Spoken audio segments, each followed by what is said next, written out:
பொழுது வரைக்கும் அந்த குழம்பே நம்மளுக்கு சரியாக போகுது. கொஞ்சம் ரசம் வச்சுக்கலாம். அப்புறம்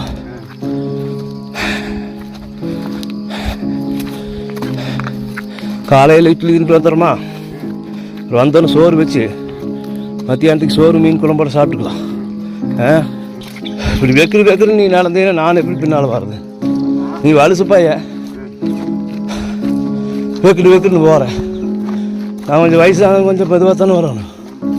அப்புறம் இப்படி பொலி காலையார் போயிட்டு இருந்தீங்கன்னா நான் எப்படி வர்றது?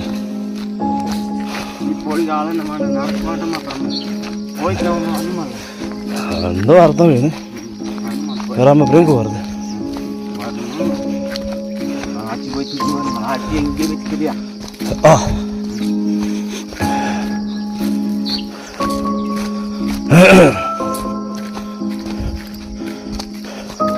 முதல்ல போய் ஆளுக்கு 4 இட்லி தின்னு போட்டு முதல்ல மலிசாம வாங்கிட்டு வந்து சோத்தாக்குவோம்.